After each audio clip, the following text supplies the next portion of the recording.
Kalau Bapa satu-satunya Allah, maka Kristus bukanlah Allah. Kalau Kristus adalah Allah, maka Bapa bukan satu. Shalom Bapak Ibu Saudara, kita ada dalam program belajar firman Tuhan. Bapak Ibu Saudara sekalian, memang sekarang banyak sekali muncul beberapa pemahaman tentang kekristenan, khususnya tentang pemahaman Kristus. Apakah Kristus adalah Allah? Ada banyak hal yang disampaikan bahwa Yesus Kristus itu bukan Allah, tetapi utusan Allah, rasul atau nabi. Dengan mengatakan rasul atau nabi, mungkin semua orang, baik yang Kristen maupun non-Kristen, percaya bahwa Yesus adalah seorang rasul dan nabi. Tetapi ketika kita mengeluarkan satu statement bahwa Yesus adalah Allah, maka muncul masalah di sini. Ada banyak orang yang tidak percaya bahwa Yesus adalah Allah. Tetapi setiap orang percaya, setiap orang Kristen pasti percaya bahwa Yesus adalah Allah. Namun ada beberapa ayat yang termasuk sulit dan salah dipahami. Dan ayat-ayat ini sebagai dasar berpijak untuk mengatakan bahwa Yesus bukanlah Allah. Nah, tentu dengan demikian maka saya sebagai seorang hamba Tuhan bertanggung jawab untuk menjelaskan ayat-ayat sulit ini supaya dapat dipahami secara benar sesuai dengan perspektif kekristenan itu sendiri. Bagaimana cara berpikir Kristiani mengenai Yesus adalah Allah. Saya ingin membaca satu ayat sulit yang seringkali disalahpahami. Ayat itu terambil dalam Yohanes pasal 17 ayat yang ketiga. Alkitab berkata begini. Yohanes 17 ayat 3, inilah hidup yang kekal itu, yaitu bahwa mereka mengenal engkau satu-satunya Allah yang benar, dan mengenal Yesus Kristus yang telah engkau utus. Nah, dari ayat ini, satu ayat ini saja, maka seringkali orang menyimpulkan bahwa lihat, ayat ini menjelaskan bahwa Allah Bapa adalah satu-satunya Allah, dan Yesus adalah utusan Allah, bukan Allah. Dengan demikian maka ada beberapa kepercayaan atau aliran tertentu yang mengatakan bahwa Yesus itu ciptaan Allah. Yesus itu bukan benar-benar adalah Allah. Yesus adalah utusan Allah dari ayat ini. Tapi menjadi pertanyaan apakah benar bahwa hanya dengan satu ayat ini kita menaruh seluruh doktrin kekristenan pada satu ayat ini, tanpa melihat ayat-ayat yang lain, tanpa melihat pemahaman yang lain, tanpa melihat seluruh isi Alkitab dan bagaimana Alkitab menjelaskan tentang Kristus. Kalau saudara baca di sini tidak menyatakan bahwa Yesus adalah Allah, tapi Yesus adalah utusan Allah. Lalu bagaimana istilah yang dipakai oleh Yohanes bahwa inilah hidup kekal apabila kita mengenal Allah Bapa satu-satunya Allah. Kalau Allah Bapa satu-satunya Allah dan Kristus adalah Allah juga, maka dengan kata lain Bapa bukan satu-satunya Allah. Kalau Bapa satu-satunya Allah, maka Kristus bukanlah Allah. Kalau Kristus adalah Allah, maka Bapa bukan satu-satunya Allah. Nah, dari konsep berpikir seperti ini, saudara-saudara, akan terlihat di sini bahwa ya benar kalau begitu, bahwa Yesus adalah utusan Allah, nabi dan rasulnya Allah. Tapi bukan berarti Yesus adalah Allah. Tapi coba mari kita pikirkan ayat ini baik-baik yang ditulis oleh Rasul Yohanes, murid yang termuda dari 12 murid Yesus. Mungkinkah Yohanes menyangkal ketuhanan atau kealahan Yesus Kristus? Sehingga dalam tulisan ini Yohanes sedang menolak bahwa Yesus adalah Allah. Saudara-saudara, dari ayat ini tidak terindikasi bahwa Yohanes menolak kealahan Yesus Kristus. Justru dari ayat ini kalau kita pahami narasi dari Injil Yohanes 1, 2, dan 3 Yohanes dan kitab Wahyu secara menyeluruh, kita akan memahami pikiran Yohanes tentang siapa itu Kristus. Karena pada Yohanes pasal pertama, pada mulanya adalah firman, dan firman itu bersama-sama dengan Allah, dan firman itu adalah Allah. Dan firman itu telah menjadi manusia. Mungkinkah dengan demikian maka Yohanes sedang membangun satu narasi bahwa Yesus bukanlah Allah? Coba mari kita pikirkan baik-baik. Maka kalau betul Bapa satu-satunya Allah, maka muncul pertanyaan yang sangat penting untuk kita bisa menjawab pertanyaan yang mendasar ini. Bagaimana caranya kita tahu bahwa Bapa satu-satunya Allah? Apa yang bisa kita jawab? Bagaimana caranya? Bagaimana cara kita melihat bahwa Bapa satu-satunya Allah? Maka sebenarnya Yohanes sedang ingin memberitahukan kepada kita, kalau kita mengenal Bapa satu-satunya Allah, maka kita harus mengenal Yesus sebagai utusan. Nah, maka bagaimana mungkin kita bisa mengenal Yesus sebagai sesuatu presentatif untuk memahami Allah?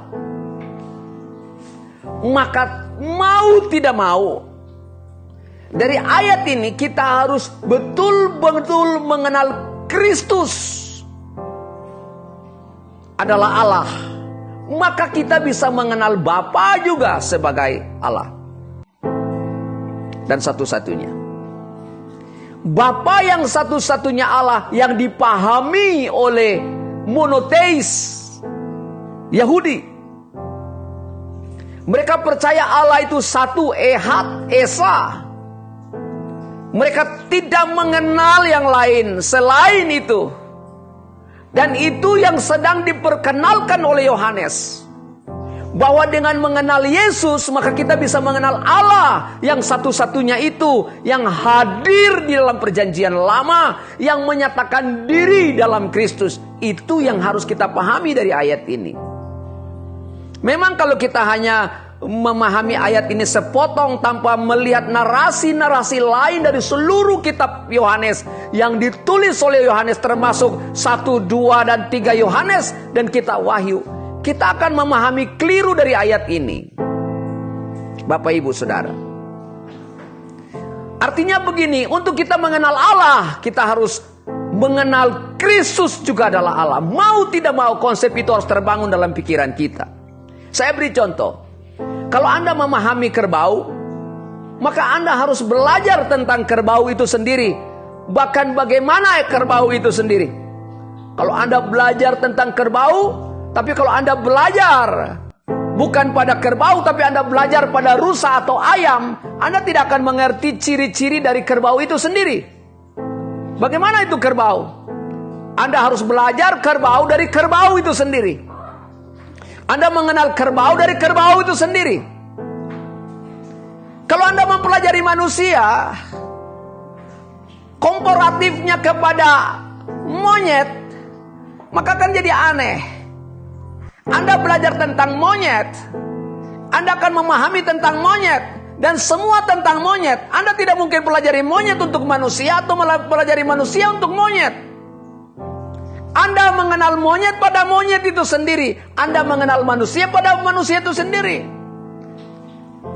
Kita lihat teori Darwin yang begitu konyol, menganggap bahwa manusia berasal dari monyet.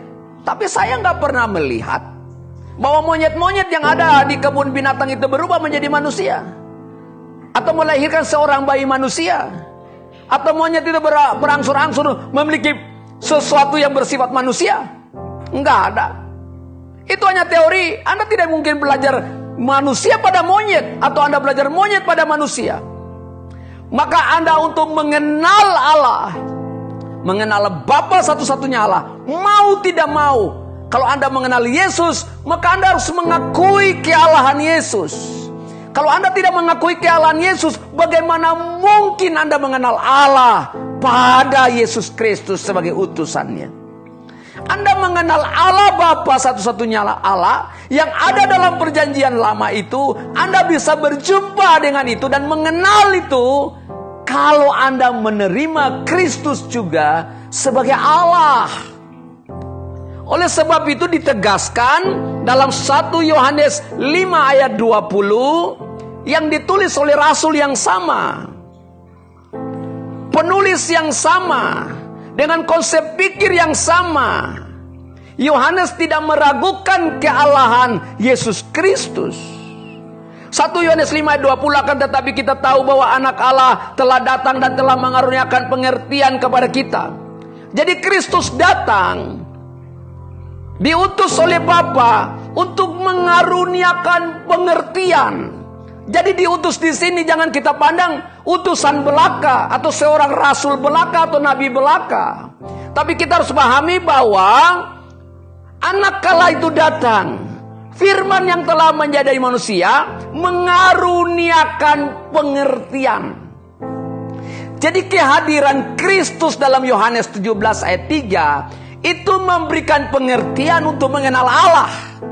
Mengenal Allah yang disebut Bapa itu, yang menyertai orang Israel disebut Bapa bagi mereka, dan mereka diangkat menjadi anak-anaknya. Itulah yang diperkenalkan oleh Yesus.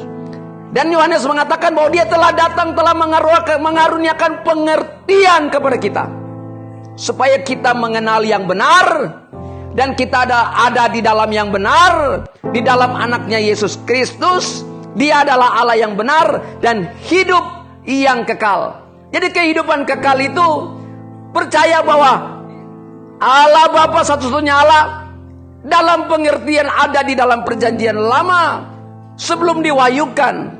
Mengenal Yesus Kristus artinya sebenarnya tanpa kita sadari, ketika kita mengakui Yesus Kristus sebagai Allah, Dia adalah Allah yang benar dan hidup yang kekal menurut Yohanes, maka tanpa kita sadari kita sudah mengenal Bapa satu-satunya Allah. Yohanes tidak menyangkal bahwa Yesus adalah Allah dari ayat ini. Jadi hari ini sudah jelas bukan, bahwa Bapa adalah Allah, Yesus Kristus juga adalah Allah. Bahkan Rohul Kudus, Rohulullah itu juga adalah Allah. Bapa, Anak, dan Roh Kudus adalah penyataan Allah, supaya kita mengenal kesempurnaan Allah di dalam tiga pribadi. Bukan menyembah tiga Allah, tapi penyataan pribadi itu untuk mengetahui Allah yang Ehad, Allah yang Esa, dan Allah di dalam Yesus Kristus menyatakan dirinya. Hari ini kalau engkau tahu tentang ini, maka ketika engkau menerima Yesus Kristus sebagai Tuhan dan Juru Selamat dalam hatimu, maka dialah jalan, kebenaran, dan kehidupan. Saya doa bagi saudara semua, supaya saudara dapat menerima Dia sebagai Tuhan dan Juru Selamat. Maka engkau tahu hidup yang kekal. Mari kita berdoa. Bapa di surga, berkati semua yang mendengar program ini, dicerahkan mata hatinya untuk mengenal Yesus Kristus. Hamba berdoa buat keselamatan kami semua, karena hanya melalui Yesus Kristus, tidak ada nama lain yang olehnya diberikan dapat diselamatkan, hanya melalui Yesus Kristus. Dan saya percaya, dan kami semua percaya, hari ini apabila mereka menerima Yesus Kristus sebagai Tuhan dan Juru Selamat dan percaya dalam hatinya, maka mereka peroleh kehidupan kekal. Amin. Shalom. Tuhan Yesus memberkati.